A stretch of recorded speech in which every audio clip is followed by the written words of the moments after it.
Hi, I'm Camille from BSCE 1 of Nueva University of Science and Technology, and this is Physics for Engineers 1.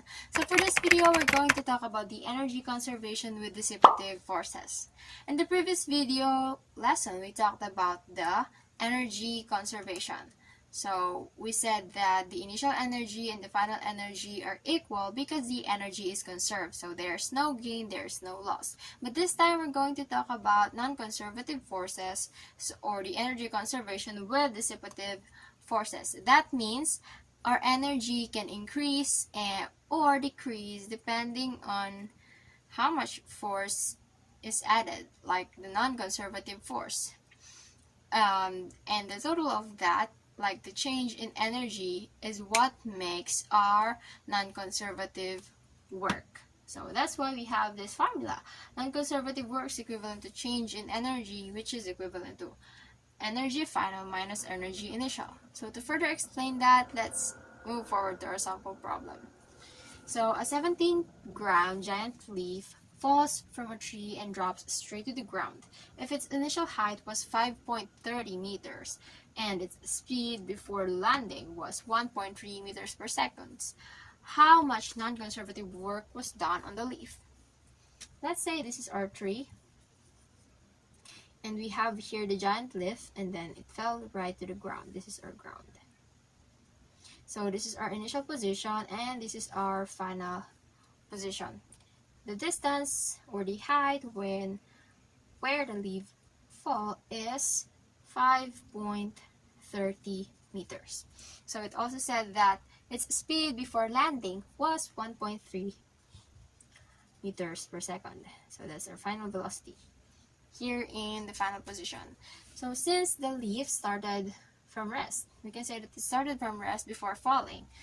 So our initial position or our initial speed here is equivalent to 0, and this land is our reference line. That's why y is equivalent to 0 here. So now let's try to solve for what's missing in this problem, which is a non-conservative work. So we have here W and C is equivalent to E final minus E initial. So our E final is 1/2 mv final squared plus mgy final minus 1/2 mv initial square plus mgy initial. Okay, so we already know that our y final, which is here, our reference line, is equivalent to 0, so this can be cancelled. And also our initial velocity is equivalent to 0, and this can also be cancelled. Now we're left with 1/2 mv final squared minus mass times gravity times initial height. So what we're going to do is just to substitute the values and calculate it.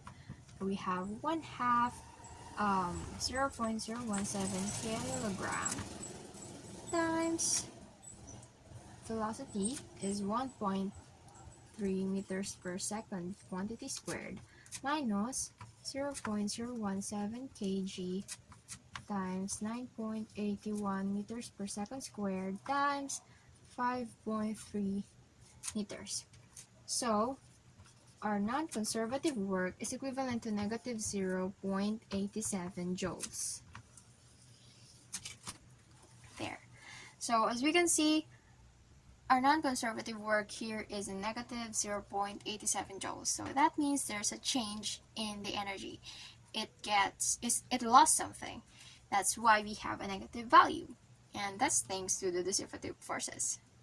So yeah, thank you. Once again, this is energy conservation with dissipative forces, and I'm Camille.